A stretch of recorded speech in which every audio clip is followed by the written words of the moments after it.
Welcome to part 3 in this introductory video series on HEC-RAS sediment transport modeling.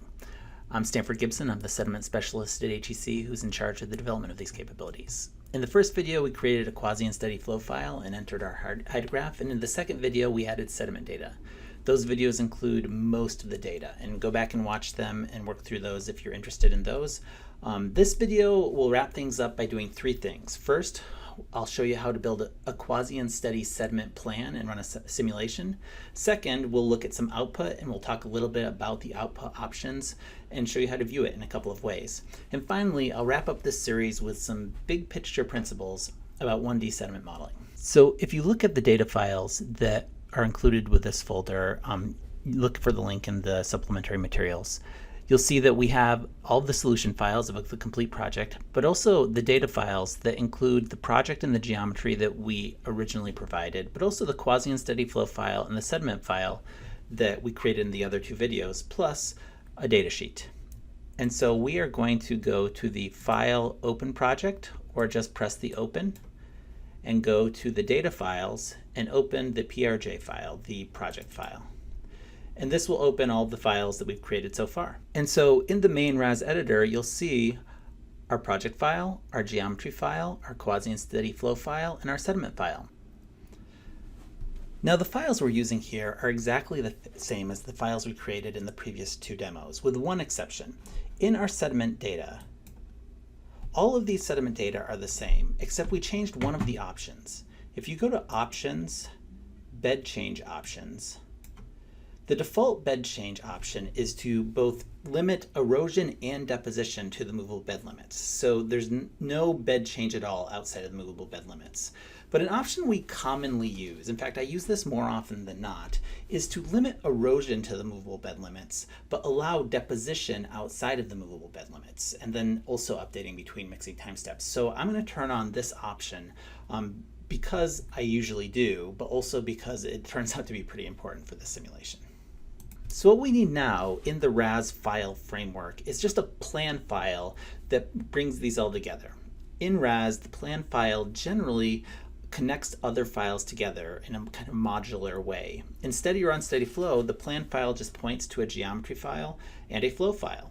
In sediment transport, it's going to do the same thing. It's going to point to a geometry file and a flow file, but also to a sediment file. And this is part of the power of RAS because you can use these different files modularly to look at different combinations for alternatives.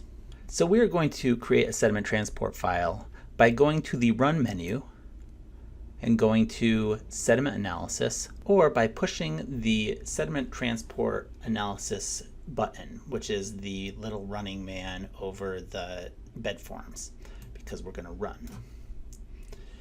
And so all we're going to do here is connect a geometry file, a quasi-unsteady flow file, and a sediment data file. Now in this case we only have one of each, but if you have multiple of each you can mix and match. And so all we're going to do is we're going to save the plan as, and we're going to give it a nice long explanatory name, Sediment Analysis Demo. And then we're going to give it a short ID. Some people wonder, why do we have to name plans twice in RAS? Well, the answer is you want to give the plan itself a nice long name that will persist when someone else picks up this model later, but you also want to give it a nice short name that can show up in your plots and tables with a kind of taking over the plot and the table with the length of the name. And so we'll just call this demo. And so then we want to give it a start date and a start time. Now, even though this is quasi-unsteady, all sediment transport models, whether they're steady or quasi-unsteady, are fundamentally temporal. So you need to give them a time window. And because you're giving it a time window, all of your time series data, including all your boundary condition data and any temporal sediment data, including your temperature data, has to be long enough to include this time window.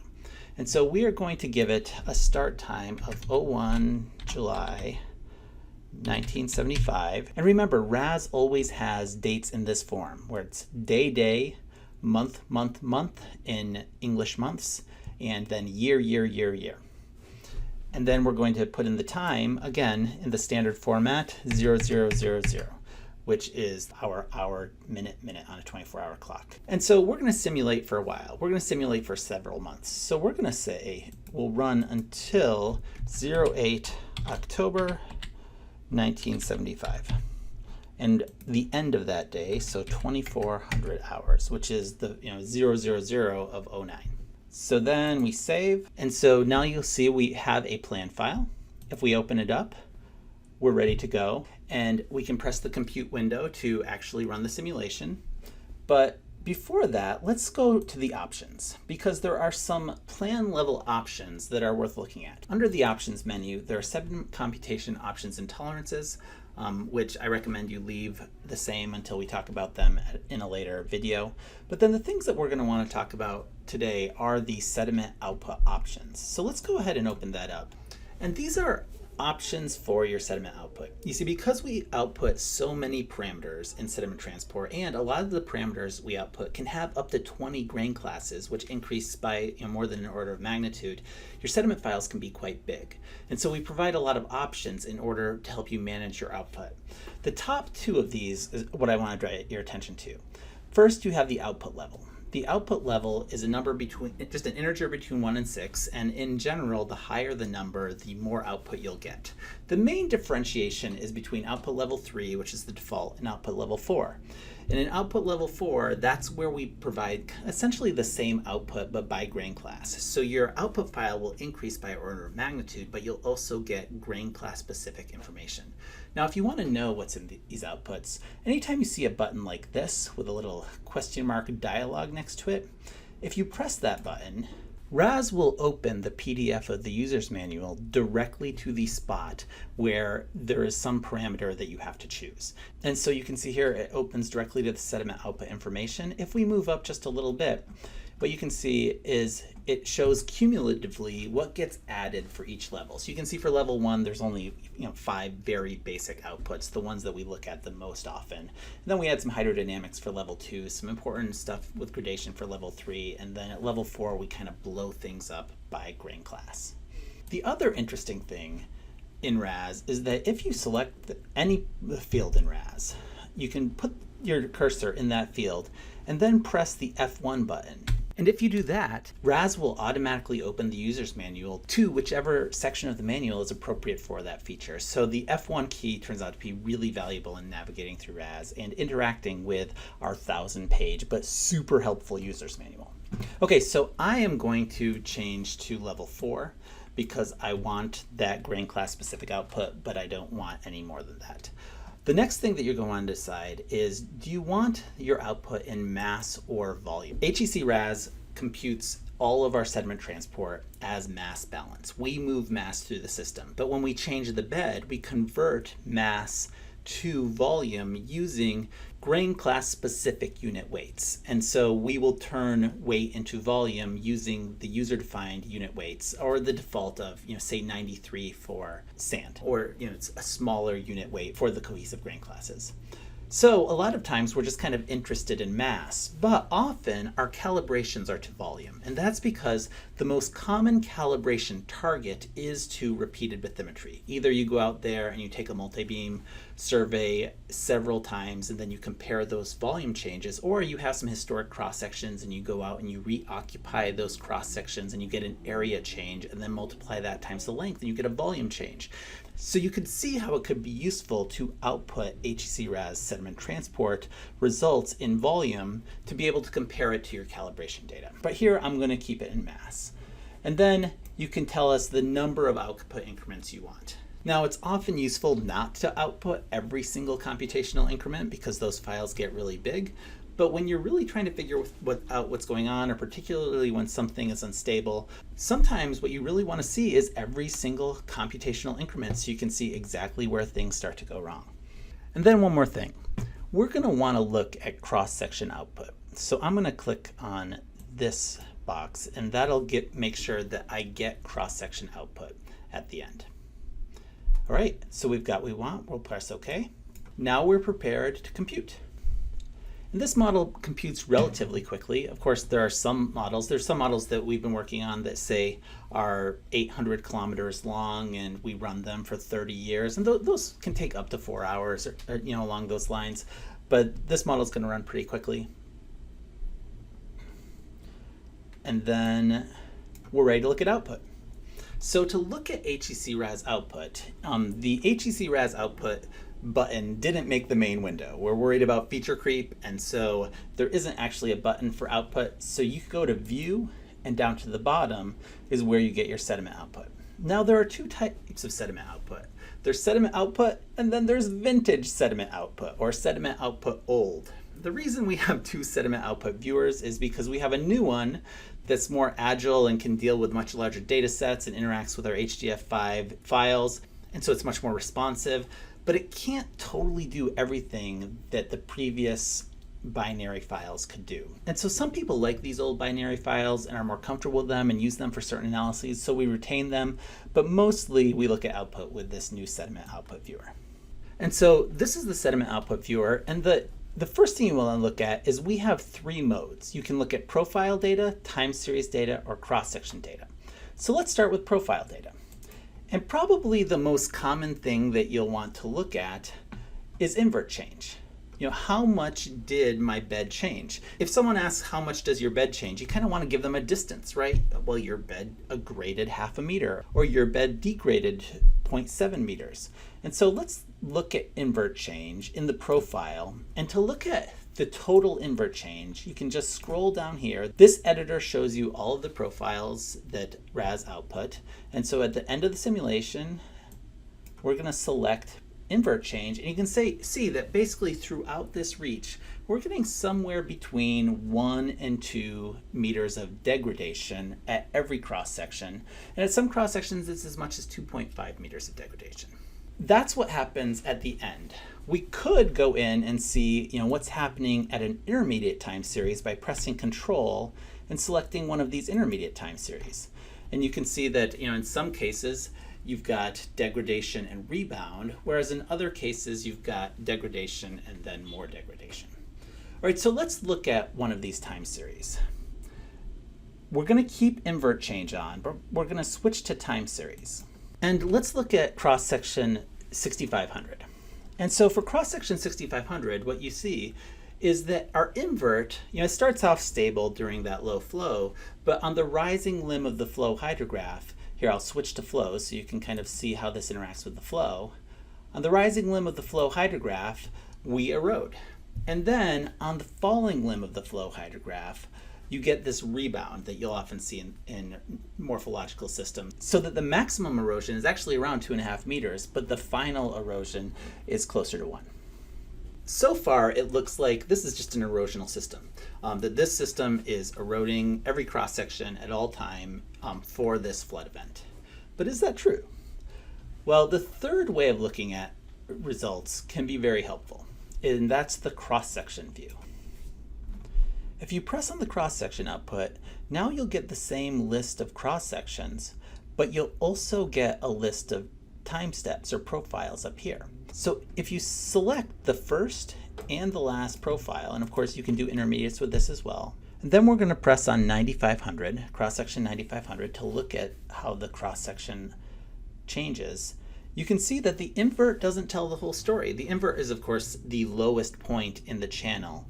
And what you'll see in this plot is, yes, the channel degrades at all cross-sections, but the floodplain deposits. And so there's more depositional mass in the overbank than in the floodplain. And this is one of the reasons why, we'll look at bed change in order to get an initial idea of what's going on, but we always evaluate our model in terms of mass. And so I'll go back to the profile, and instead of just looking at invert change, again, I'm going to go select the last one. Now I'm going to look at mass bed change cumulative. And what the mass bed change cumulative does is it looks at the total amount of mass change over the course of the simulation up to the time step you've selected. And so what you can see here, this green line is the mass of all the grain classes, and then the other lines are for each subgrain class. You can see that these upstream third of the model is actually net depositional. We're getting more overbank deposition than invert erosion. Whereas in the downstream part of the model, we're getting more channel erosion than floodplain deposition. So another question you might ask is, well, what is the total net mass change of the whole system. I can see that part of it is depositing and part of it is eroding, but the part that's depositing seems to be eroding more than the part that's eroding. And I suppose we could put all that in Excel and sum it up. But that leads us to really one of the most helpful, if not immediately intuitive outputs that we have in RAS. And that is the longitudinal cumulative mass change. The longitudinal cumulative mass change is an output that was developed many years ago by Tony Thomas. And what it does is it takes these total mass changes at each cross section and it just sums them from upstream to downstream. So now a positive slope means deposition and a negative slope means erosion. And this does a number of things. First, it smooths out noisy data. The cross-section to cross-section data can be very noisy.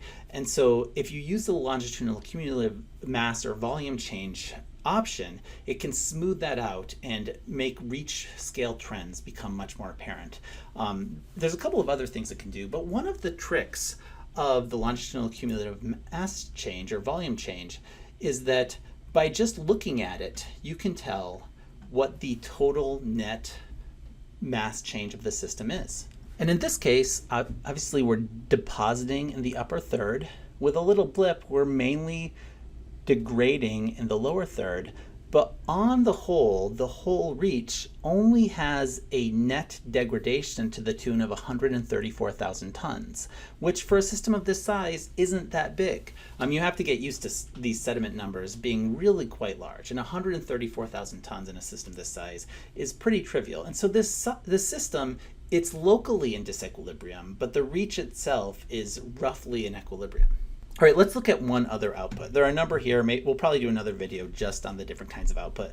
But one other output that is very popular is concentration. And we usually look at concentration in time series. And we're going to look at concentration at station 3000.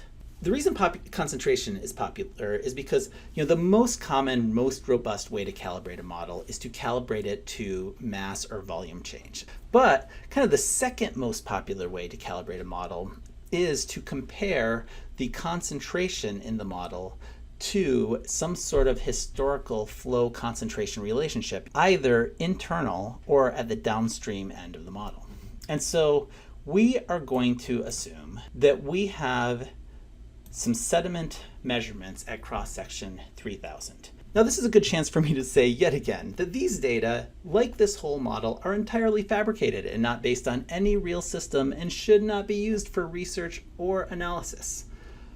But we can plot these against the data that we've made available in this file called tutorial data. If you open the file called tutorial data, you'll notice that we have a flow concentration relationship based on observed data.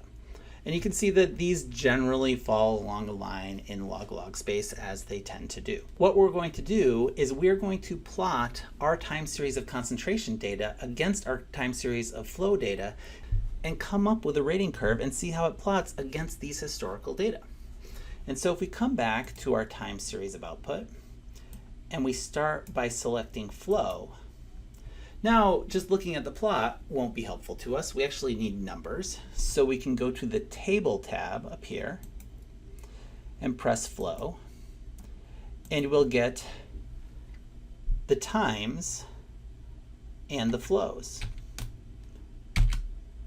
And so by pressing Shift Control over and Shift Control down and then Control C, I can copy those and come here and say Control V and paste my flow time relationship. But this plot is set up to plot flow versus concentration.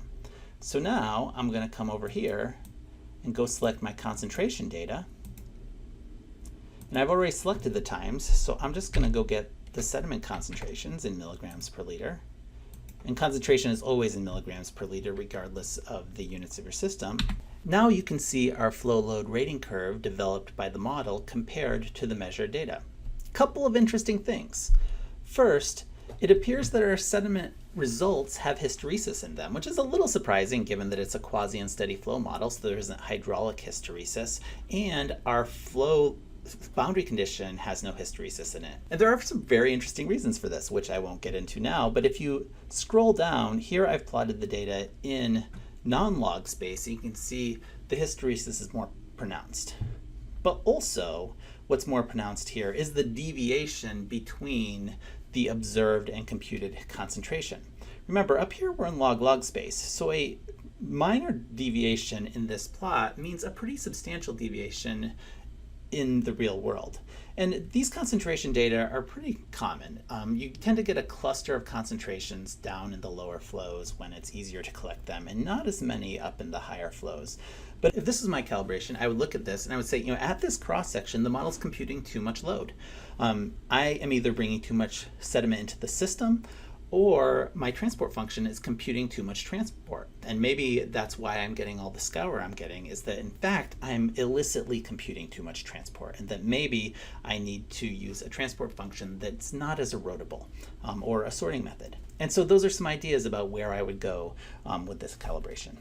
But we'll talk about calibration in much more detail in another video. Okay, so that brings us to the end of this tutorial. I've shown you in very broad brushstrokes how you would go about building a sediment transport model. There's a lot of nuance that we didn't even touch on, a lot of features that we didn't get into. Hopefully I'll develop more videos to talk about that. But I want to talk about a few big principles that can help you with your modeling before we wrap up this series. The first is that it's important to know that HEC-RAS, particularly 1D HEC-RAS, is a decadal reach scale model. Even though we ran a single event and looked at cross-section output in this tutorial, mainly that was just to keep runtimes down. That is not the scale this model is designed for. HEC-RAS sediment transport tends to work best when simulating bed change at the reach and subreach scale over decades. I would never design something based on the cross-section output for an event. Second, a sediment transport model in RAS has to start with a high-quality, calibrated hydraulic model. Before you even put a grain of sediment data into RAS, you need to do an excellent hydraulic calibration, and preferably a hydraulic calibration that uses some sort of flow variation in your roughness values. Most models have different roughness parameters for different flows, and what you're going to find is sediment transport is much more sensitive to roughness parameters and especially ineffective flow areas than a standard hydraulic model, which is much more forgiving. You're going to have to do an excellent job calibrating your hydraulic model, and you should do that before you even think about sediment. Third, sediment models must be calibrated. Both the data and the equations that we use in sediment transport have high uncertainty. Even though this model is in HEC-RAS, and so generally the people who come to this model are hydraulic modelers who are used to pretty constrained uncertainty in our n value, sediment transport modeling is more like hydrologic or groundwater modeling because it has many more potential free parameters. The most common calibration data are repeated bathymetry, mainly bed change volume from repeated multi-beams or repeated cross sections, or some sort of downstream concentration data or sometimes specific gauge data. But you have lots of free parameters, which is vulnerable to equifinality errors, which we'll do a video on. What you need to know now is that in a model with lots of free parameters, you need to constrain your degrees of freedom. And so you need to fix most of your parameters to your best estimate and really focus on adjusting the most sensitive and least certain parameters. I'll try to put up a video on calibration, but if you'd like a couple of models, here's some references that document some HEC-RAS sediment calibrations. Fourth, if your model is unstable, reduce your computational increment. This is the most common problem with sediment transport models. You'll often get an error message that looks like this, unrealistic vertical adjustment. What that usually means is you've brought in so much sediment in one time series that you have filled your channel. The most common culprit for that is that your computational increment at your high flows is too high, and so you're actually bringing in enough sediment to fill your channel without updating your channel hydraulics. And so you need to shrink your computational increment so that your channel can keep up with the sediment that's coming through, update the hydraulics, update the capacity, and keep sediment moving through. And then finally, 5, please read the user's manual. Obviously, I'm making these videos because I recognize no one reads user's manuals anymore. And I recognize that the RAS user's manual is over 1,000 pages. But I've taken a lot of care not only to make the sediment chapter helpful, but I also filled it with modeling tips to help you avoid common errors and follow bigger picture best practices, in addition to kind of how to push the buttons correctly. So spend some time in there, and then come back and we'll try to do more videos.